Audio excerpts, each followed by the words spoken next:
to the republic for which it stands, one nation, under God, indivisible, with liberty and justice for all. Almighty and everlasting God, who presides over all things in heaven and earth, come and preside over these deliberations so that those that make the decisions may be guided by your wisdom. Amen. Thanks, Mike. Welcome to the October 28th City Council meeting. This is our regular session where we vote on items that we discussed on Tuesday. Ms. Payne? Roll call. Mr. Barrett is excused. Mr. Belishko? Here. Mr. Marconi? Here. Mrs. Gilbert McBride? Mr. Brooks? Here. Also in attendance is Administrator Charlie McCormick, Assistant City Attorney Maureen Collins, Assistant City Clerk Tracy Smith, and Administrative Assistant Lisa Sanfilippo. Good evening. Welcome to Council's regular session. Please turn off all cell phones. Following are examples of some important Council rules, not intended to be a complete list. Please adhere as closely as possible to the 5-minute speaker presentation time limit. All remarks shall be addressed to the Council and not to any individual member. No persons are allowed to address the Council from beyond the rail except the speaker at the dais who has the floor. The chairperson shall preserve order and decorum and prevent attacks on personalities. Chairperson shall determine all points of order. No person except for city officers or the representatives shall be permitted within the rail during any meeting without the express permission of council. And finally, when members of the administration are speaking, please stand up and speak into a microphone. The gentleman in the back, right? All right, at any time, or at this time, anyone who wants to comment on pending legislation, there are the 4 items that are on our agenda, which is in the rear. Anyone want to comment on pending legislation? Yes.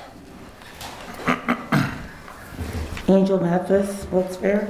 I have a question about, I understand that it's just giving Luzerne County the redevelopment authority the permission to put up whatever. Now, will they be putting up gates at the road crossings or just like a little flashy thing? Is that, are you done? I'm done. Yep. Do we know that? I wouldn't think so. I don't know, excuse me. It's supposed to yeah, sorry. Okay, you can probably hear me. I'm loud enough as a rule. You're a lawyer. I'm a lawyer. I can talk to the crowd.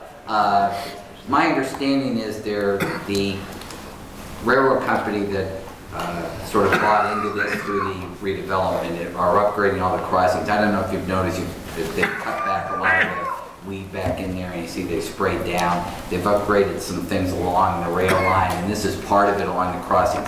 I don't know specifically what crossings require a crossing line anymore and what would require lighting, but certainly whatever is required by the National Transportation Authority put up there, but I don't have the specifics. Thank you. Okay. Thank you. Anyone else on pending legislation? Mr. Troy. Just a general question on the appointments, if that's okay. Regarding the, I better take this down, the Finance Authority itself, if I'm not mistaken, Wilkes-Barre Finance Authority, could I ask a question about that in general? It's like a sounding board, is that, would that, I mean, what does the Finance Authority actually do is my question. And wouldn't it be better, I see there are 3 employees being appointed. I mean, I have no objection personally to these people, especially Mr. Henry. But shouldn't this be open to public citizens? Are there any public citizens on the Finance Authority? What exactly does it do? If I'm not mistaken, I think it is sort of a sounding board for companies that want to move into the city. Is that correct?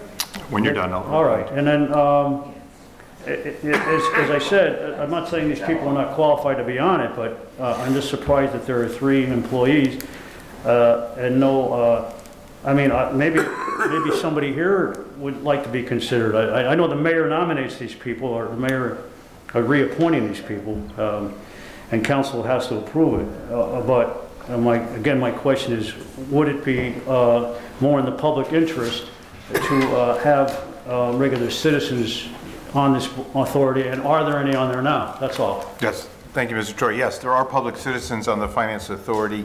I believe my understanding, these appointments are because of also their job descriptions And the Finance Authority, if I'm not mistaken, is a conduit through which programs are done for the city. And if you'd like to elaborate. It's somewhat similar to an IDA. It's a funding mechanism if businesses or other entities want to use it as a vehicle for bond.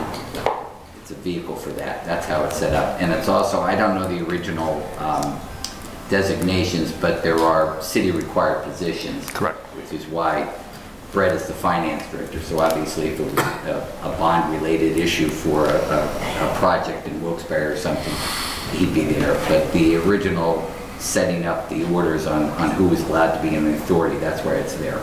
Do they have their own budget, Charlie? The controller. Pardon? They have their own budget? No. It's a conduit. Nobody Just has a their conduit. own budget, Sam. I know, I think there's a budget somewhere. I'm You're missing. being sneaky. You want a tree shade budget, right? You're being sneaky. Anyone else for public comments on pending legislation? Great, thank you.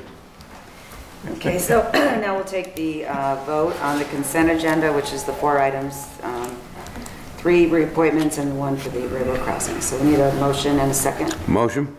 Motion by Mr. Belishko, Second. second by Mr. Marconi. Roll call, Mr. Belishko. Here. Mr. Marconi. Yes. Mrs. McBride. Yes. And yes. Are you sure? Is he here? Here, and I'm a I yes. wasn't even paying And I'm a yes. And Mr. Brooks. Belishko, Marconi. Okay, that's all the business we See, have. who said government can't be fun? All right, council presentation, Councilman Belishko. Nothing for today. Thank you. Thank you, Councilman Marconi. Just real quick, just a couple thank yous. There was a Crime Watch meeting up in the North End area, Parsons, North End and East End, and Joyce Sikowski attended, and so did Officer Kirk Merkel, and they were both excellent, just great information, and just wanted to give them a shout out, that's all. Also, Charlie, West Maple Street, boy, that looks great too. Got that paved, thanks so much. That's all I have, guys, thank you. Councilwoman McBride. Just a couple of things. 92 South Empire Street, it's the old silk mill. Can we just see what's going on with it?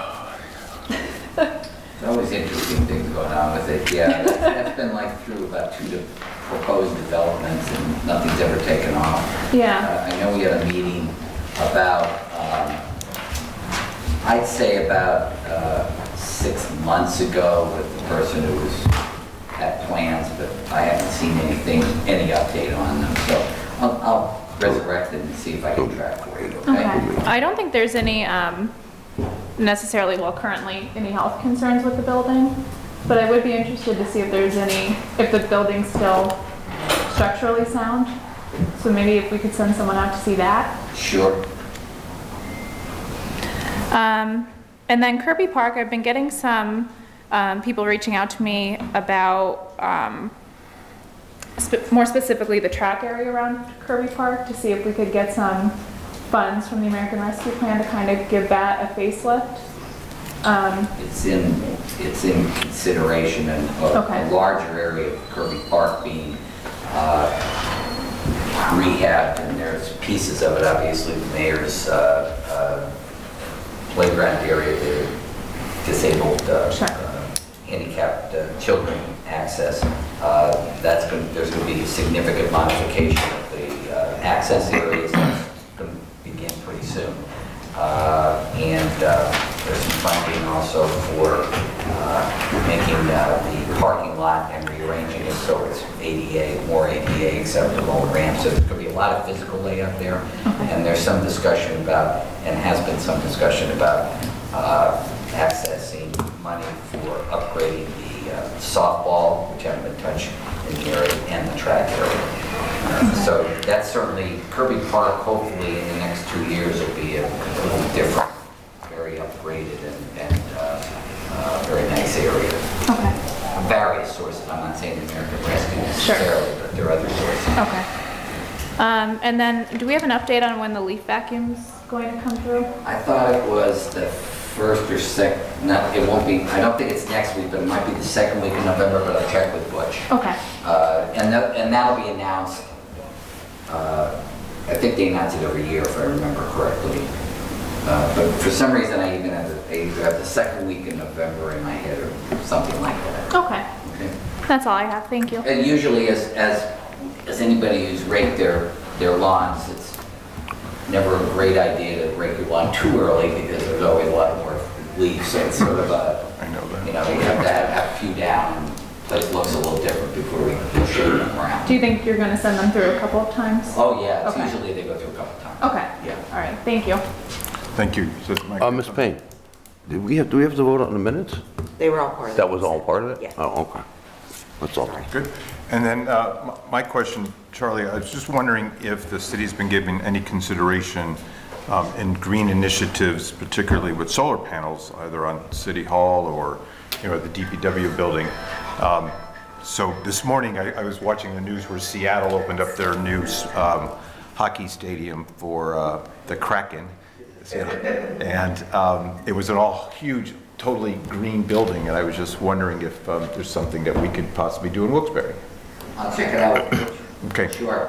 As everybody knows in Wilkes-Barre, we don't get an awful lot of sun. So there's probably economics of scale, et cetera, but I will check it out. Great, thank you very much. Okay, public comments? Corner Simcoe.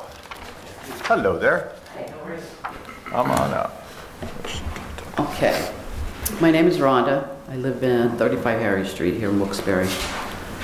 I have concerns with follow-ups on health board, you know, the health board or animal control or any of those departments. I've been calling for like 6 months now, trying to get a property cleaned up, and to this day it hasn't been touched. And now I'm exterminating for cockroaches and mice, and I'm just curious, where do I go, you know, after I can't get any help? And I mean, I have pictures here. These are all my surrounding backyards, by the way. This is all Rolling Mill Hill. Yep. I So, don't know if I could give them to someone. so call me and I'll come visit you. I'm your councilman. Okay, it's bad. Yeah, so you've just not been getting a response from the 6 months now I've been cities. calling. Yeah. I've had Yeah. someone up there in June, Mm-hmm, and then back in the beginning of October, they came and tagged the door, right. but no one's been back Okay. since. So- And it's Do you bad. have one of those city calendars at home? Yes. So the first page, you'll see my number, that's my cell phone. Right. Call me, I'll come visit you, take photos, and I'll get it to the proper Yeah, people. well, I took all these that you need. All right, okay, good, I'll make Addresses are sure. on the back to the property. Sounds good. All right. Okay, thank you. Thank you. Linda Joseph.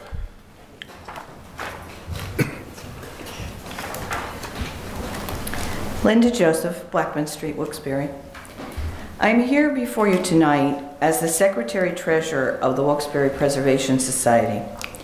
I recently attended and testified at a zoning meeting involving a rental property located next to the Zebulon Butler House, which the Wilkes-Barre Preservation Society owns. The owner of the property is trying to back into getting zoning approval as it has not had proper zoning authorization as a rental property for years.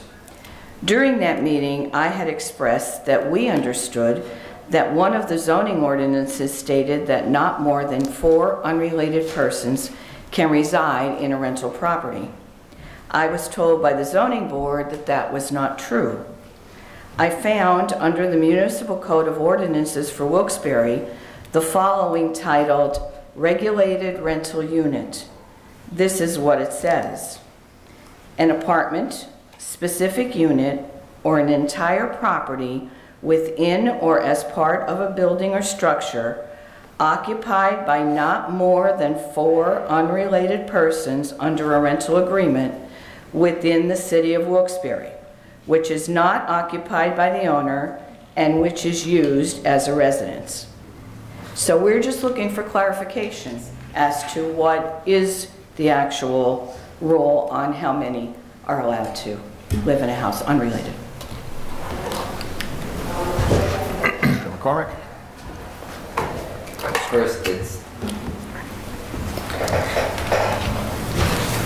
First, it's before a zoning hearing board with a hearing, so I'm not going to make any comment. It's not before either the administration or council, so I'm not in a position. What I remember, and again, I want to follow all of those, is I believe it's a different section that the application is under. There is a section that allows for what is defined as communal living, which is a different section than that section. And it's a very old section, but it's there, and it involves, I think, 8 or more people. Probably originally set up for pre-existing places because the ordinance was written in 62 or 63. So my understanding is, when I looked at it initially, was that was the application under that section, not the unrelated party section, which is what you're looking at. Right. Okay, so that's probably it. But again, with the legalities, that's a separate solicitor, a separate board, and there was a hearing made on it. So those issues would maybe have to be litigated out at some point. Okay. All right. Thank you. Yeah. Thank you, Mr. Joseph. Dr. Jerry Reisinger.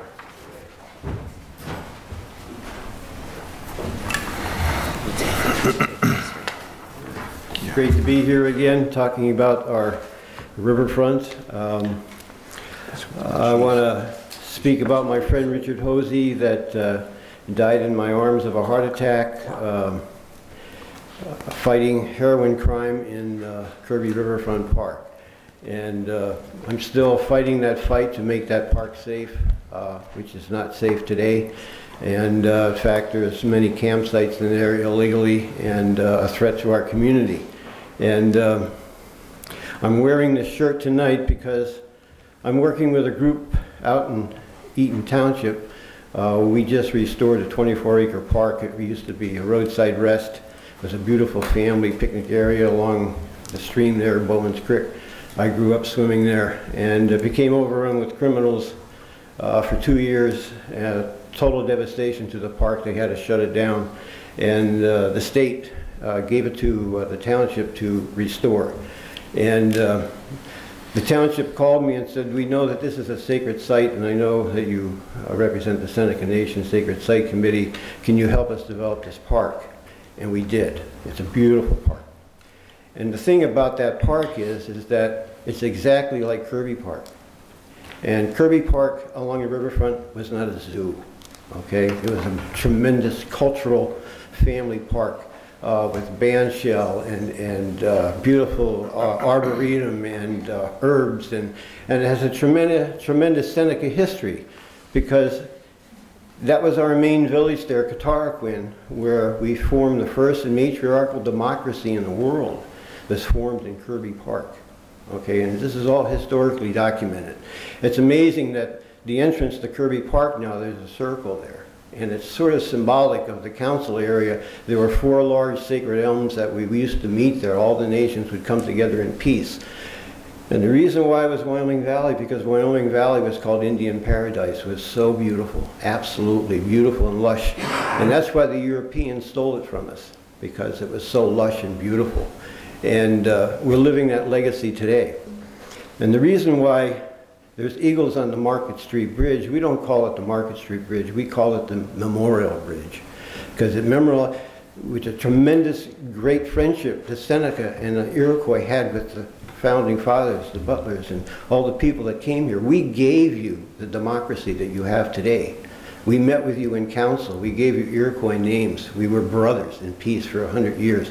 It's a story that needs to be told in this valley, here, because we are the birthplace of matriarchal democracy in the world. Nowhere else did this take place. And to see it at Crime Haven is disgraceful. And the Seneca Nation came down. Our leaders and spiritual people met with Aaron Coffer.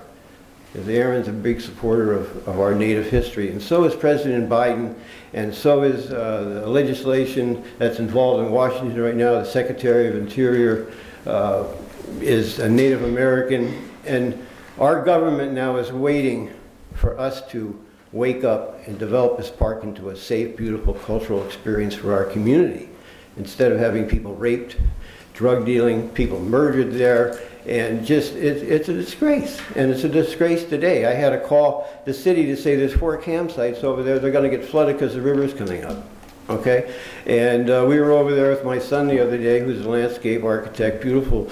And he said, Dad, why can't we restore this park? I said, we are going to restore this park, because if we don't do it, someone else is going to get traumatized. I was traumatized when my best friend died in my arms with a heart attack behind my house being chased by a heroin dealer. And I promised Richard that I would make sure that this park will be beautiful and safe.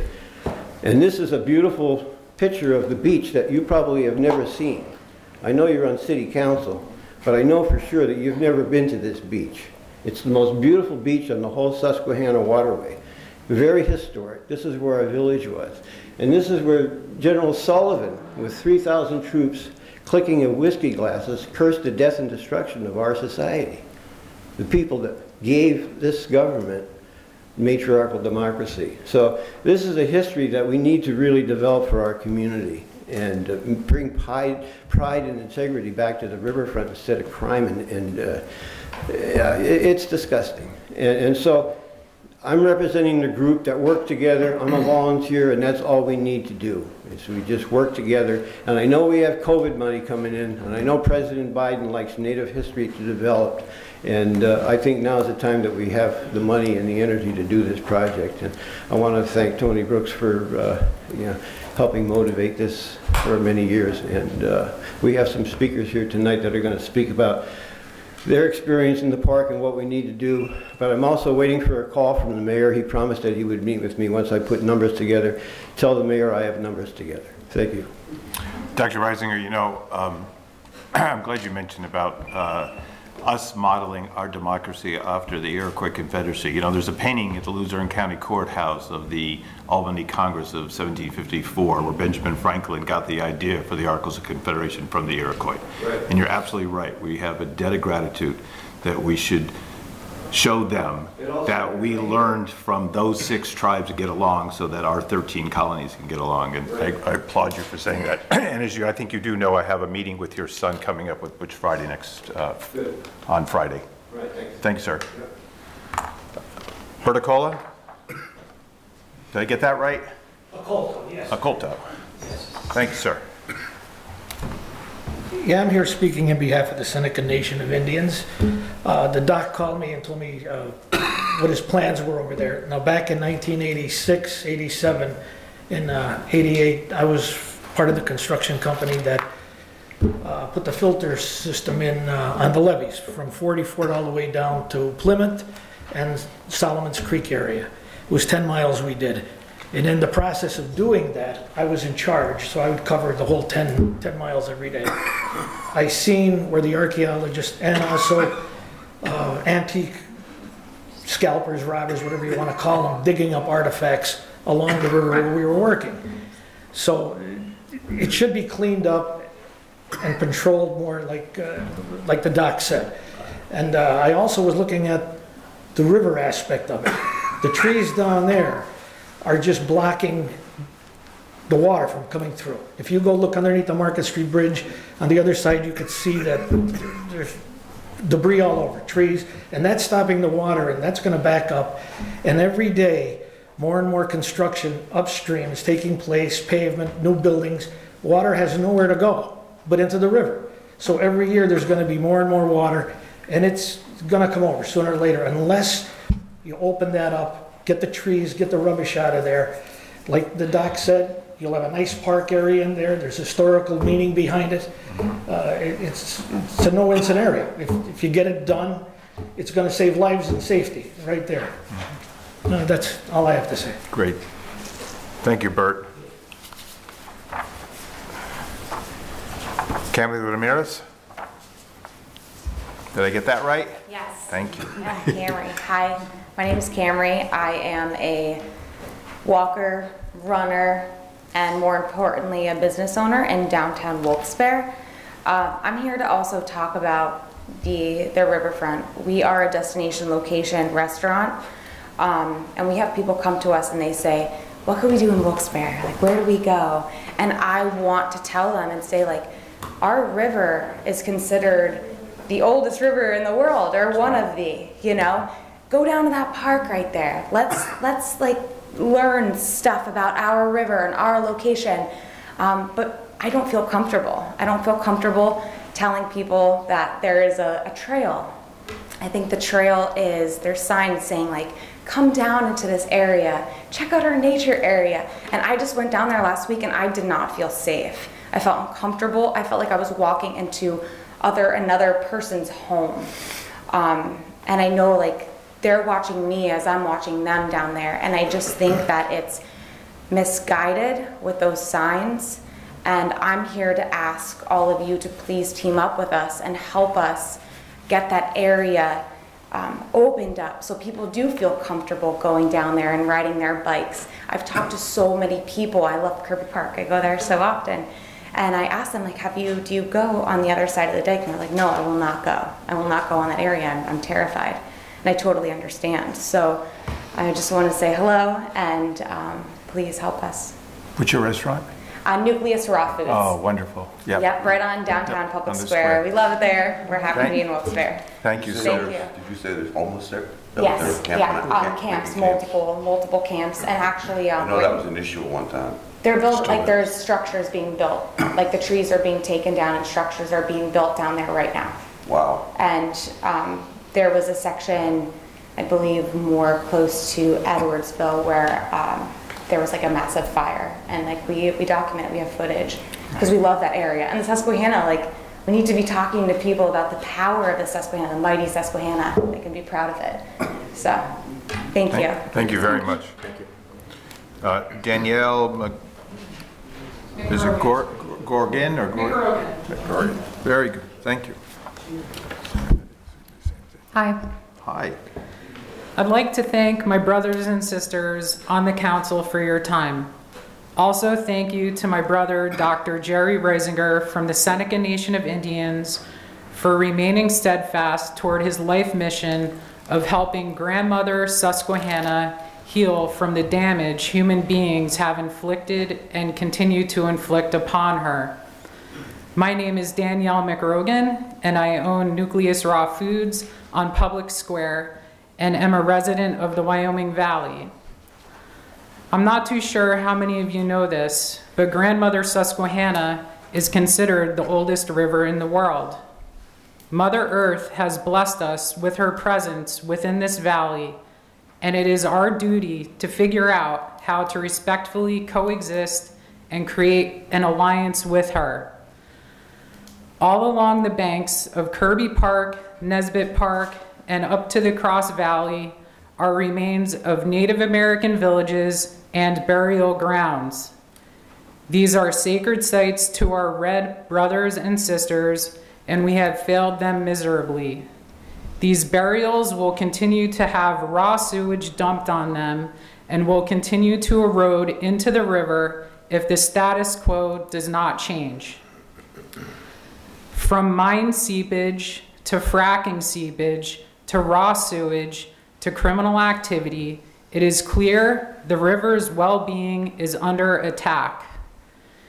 We may not be able to fix the problems outside of Wilkes-Barre, but we can fix our portion of them, and by our example, other towns and corporate entities will follow our lead. Nesbitt Park has amazing panoramic views of downtown, giant sycamore trees, powerful wildlife, and is surrounded by ancient beaches. For any citizen of Wilkes-Barre, Kingston, neighboring town, or tourist, this park is an epicenter of peace and should be frequently visited. Sorry, I'm so passionate about this. Okay. All right. And should be frequently visited by anyone looking for serenity during these times of fear and uncertainty.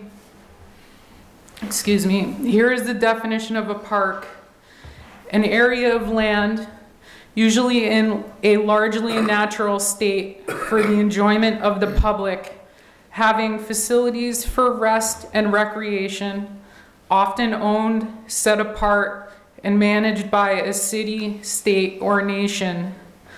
I believe these areas of land are managed by the city, but only to a certain extent. If any of you decided to take a walk through Nesbitt Park or on any of the riverfront trails and decided to take a seat and look at the river, you would be solicited for sex, drugs, and potentially harmed.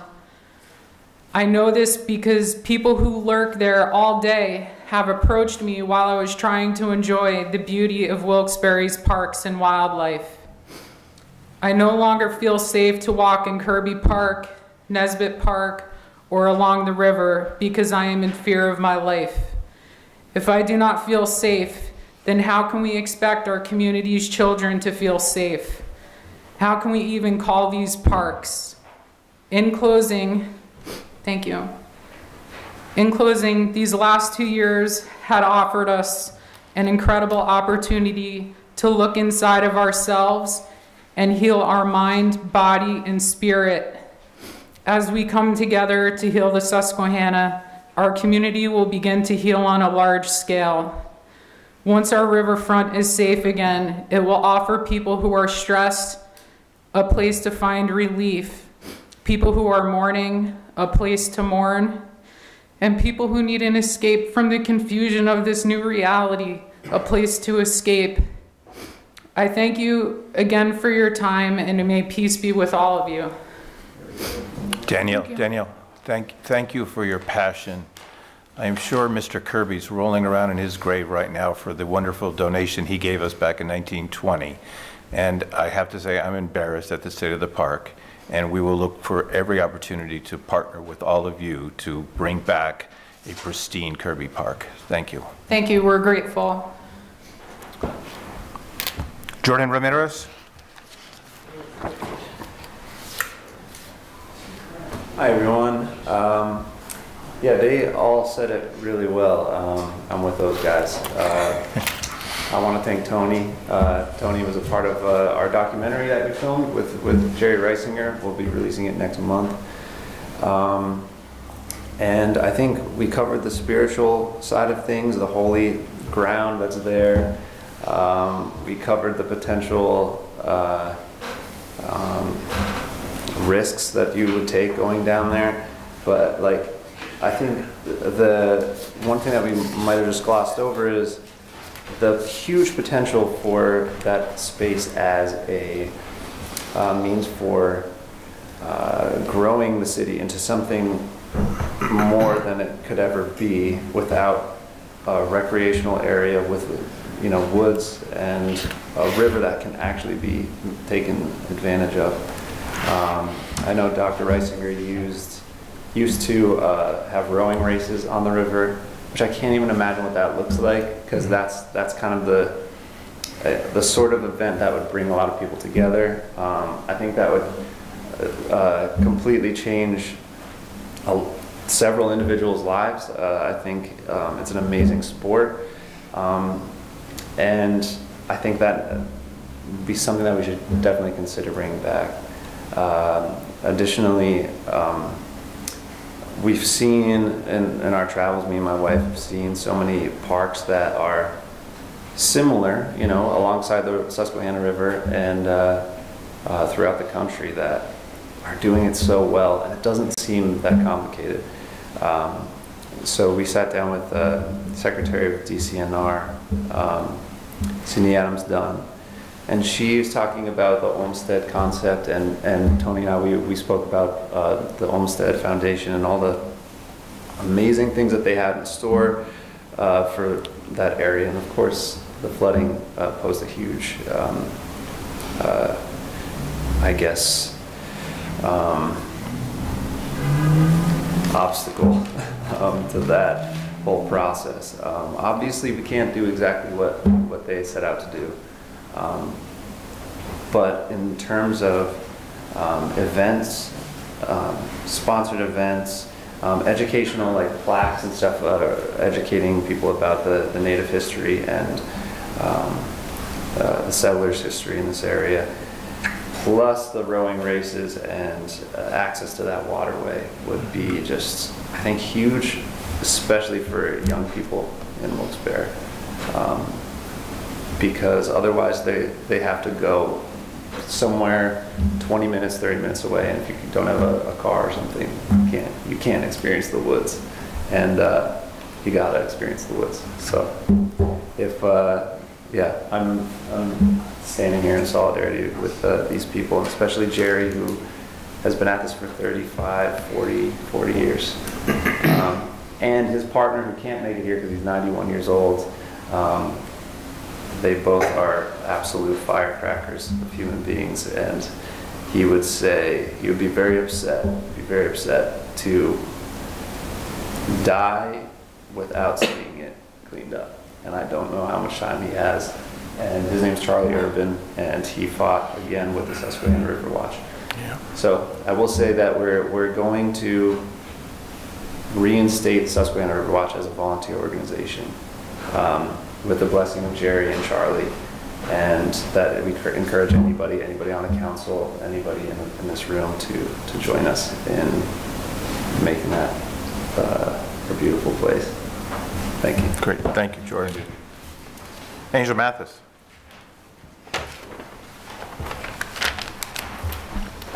Angel Mathis, Wilkes-Barre. I have to agree with them that, you know, I know the area that you guys are talking about. It is very unsafe. It's just very unsafe, and it's been that way for years. But one, recycling bins. Is it any timeline when we'll actually get new recycling bins? Two is stray cats. I have a very interesting story about stray cats. You know, I know we have those people who feed them in place, hoping to catch them, neuter them, and put them back in the area. But I have a few little friends that tries to get in my apartment, but now that they can't get in my apartment, meaning stray cats, they literally sit there and watch me use the bathroom every day, a few times a day, begging to come in my apartment. So where are we at with the whole stray cat situation? Third thing, marijuana is everywhere. I do understand that. But the problem that I have is you find that more and more people, more and more younger people are actually smoking it and driving in their cars. Where, you know, I'll walk everywhere if I don't catch the bus. And it's hard when you're walking down the street and they're going around the corner on Academy and Main while you're walking and you're almost hit by them. But the stench of marijuana is so thick coming through their car. Is it a way that someone can, if the city would even do a public announcement that, you know, driving and smoking weed is still driving under the influence? Correct. And I know it's not here, but I do have one more thing. It's the property that's behind the liquor, Fine Wine and Good Spirits on South Franklin Street. I mean, the liquor store's on South Main, but you're talking about. Yeah. South, right. Someone has kicked in the door, the back door, and I believe that squatters is in that building. Do you know the exact address? It's I don't know the exact address, but it's the house on the corner. The red brick one on the corner? Yes. Sullivan in South Franklin. Double block, big double block, right? Yes. Okay. I've had complaints before on that. Mm-hmm. Yeah, that's. Yes, someone put a bar up to the, what's the name, but you still see people going in towards there, and the windows have been kicked in, and the back door is open. That's my district. I'll get down there and take a look at it. Okay, thank you. Thanks, Mike. Comments, Mr. Cormick, about the recycling bins? We have them available, don't we? Well, we have some, but we don't have the whole order. We have a request for LSA grant. I don't know when they are going to be issuing those out. Obviously, the problem is there are a lot of people who need recycling bins, so it becomes an issue of, well, why do those people have new ones and we don't? So we're trying to amass enough that we can distribute in the amounts that are necessary for the people. So, and they're expensive. So that's what we're trying to do it incrementally. It doesn't help you very much. I apologize. We sometimes have older ones and things we can get it if yours breaks, but the newer ones are sitting there until we can amass enough that we can get them out to the majority of people in the city. She also asked about stray cats. Tell her about the cats. That's an SPCA issue. You have to call the SPCA, and they're in control of that program at this point. and that's been since the turn of the year. Okay. So if you call them directly, if you do have problems getting through to them, if you want to give me a call, I'll get you a direct person's name and phone number. Okay. Okay? And then you're exactly right about driving under the influence. It's just right up there with alcohol. And, well, Jerry and Steve, if you'd like to put something in the paper that you're not supposed to drive under the influence of either marijuana or alcohol, that's what she was asking for, a public service announcement. So we're giving you guys a public service announcement. All right, Mr. Troy. Last but not least, I'd like to just make a few points veering off my intended subjects. About Nesbitt Park, which was brought up. Nesbitt Park is kind of a jewel in the crown of the city's park system. And I understand some of the frustrations that were aired here, these few women. I don't use it much myself, but I'd just like to make a suggestion. The city does own Nesbitt Park yet, right? I mean, the county maintains it, right? The county cuts the grass there, right? No, we do. What's that? We maintain it. What, you maintain it? We own it. The city, that is.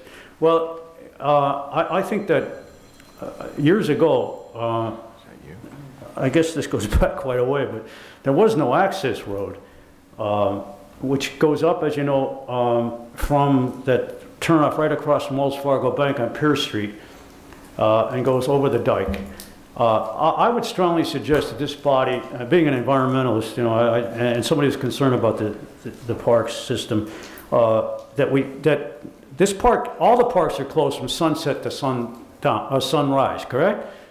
Yeah. But I think there are a lot of people flaunting that, and I don't know if the police are enforcing it. Maybe somebody could indicate if they are, because I've passed by there, not in the park, but I've seen, you know, lights on and so forth down there, and not talking about Nesbitt Park in the parking lot. I would suggest that that could be enforced more if council could pursue that, and also consider a ban on all vehicles, obviously not including emergency vehicles. I don't know why. I mean, because those vehicles go in there and some people are changing their oil and stuff like that and leaving a mess. I don't know why council can't consider a possible ban on all vehicles entering that park. I think it really degrades the park to allow that to happen. Why do people, I mean, I guess, unless I said, of course, it's an emergency, they got to, you know, go into the boat launch there, okay. Obviously, somebody's drowning in the river or whatever. But this business of allowing the public full access to that park, I think is a big mistake, and I think maybe somebody here would have the courage or you know, the consideration to try to pursue that ban on that. Anyway, I just wanted to broach a couple other subjects, and again, if possible, briefly express my frustration with King's College and this, you know, as a member of the tree committee. Oh, by the way, as an environmentalist, I just wanted to thank the administration, whoever was involved, I don't know if Mr. McCormick or the mayor or you people, in the electronics recycling today. It was also held Monday, and I think that was a terrific thing to alleviate what the mayor's concerned about, which is alleviating illegal dumping in the city. I'm sure electronics are a major component of that. I don't know for sure what the percentage is. When I went there today, there wasn't much of a line. I don't know how many people took advantage, and I'm sure there were, you know, enough things taken in there to make it worthwhile. And I'd urge the city to have that occur frequently, and perhaps a white goods metal collection would help. I don't know if that's in the works as well, Charlie. I hope so, because this is the way, as I see it, one way to alleviate illegal dumping in the city, which is a major problem. Anyway, I don't know if you could, in the time remaining, and again, I want to assert my opinion that 5 minutes is not enough for public input. It used to be 10 years ago. We had a certain councilwoman who didn't like that and basically put a stop to it. I won't mention any names. She was an icon here. But anyway, regarding the COVID relief money coming from the feds, that $37.1 million, I understand, I don't know if you could comment on this, Charlie, from what I read about, I think it was WNEP had some kind of write-up on this, that there is 10% fee, a 10% fee that you decided arbitrarily, not you personally, but it was decided by the administration arbitrarily to give money to the CEO to the redevelopment, not redevelopment, but the, well, you know what I mean, it was the CEO, United Way, and the chamber, right? They're all getting a chunk of this money. And they're getting a 10%, they're allowed to take an extra 10% for whatever you call administrative fees. I don't know if you guys are aware, but the head of the CEO earns somewhere around $400,000 or $500,000 a year. I know this for a fact. And I would hope that this money, there's going to be a regular audit involved here to make sure that he's not going to take an increase in salary and they're not going to hire more positions. And I think also some of this money should go, if it's going for infrastructure, I'm going to continue this next time since my time is up.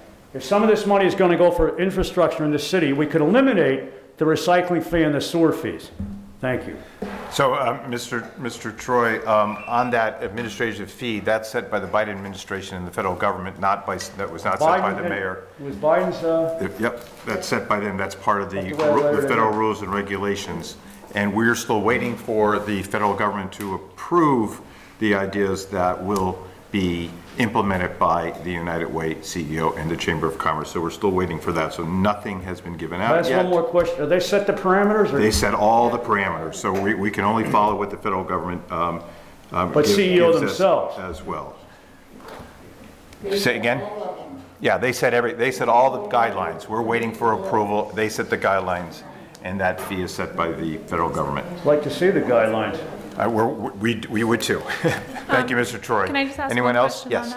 On that? Does City Council still have to vote on awarding the contracts to those three organizations? Yes. Okay. Correct. Over 20,000.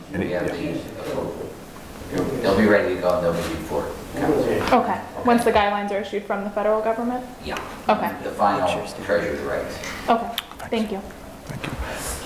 Anything else for general comments and stuff? There's a question. You have to fill out a form. This is my first council meeting. I live on Academy Street, and I didn't know what the rules were. Okay, you can see me up. Just come up, see me after the meeting, and I'll help you. So our next city council meeting is Tuesday, November 9th. Thank you.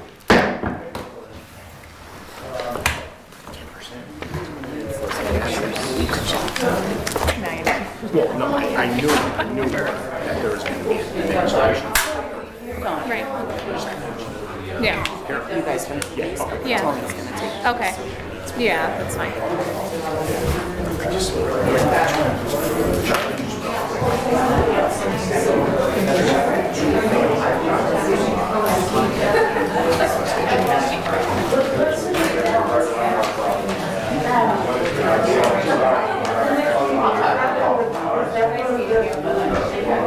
They're right here, Tom.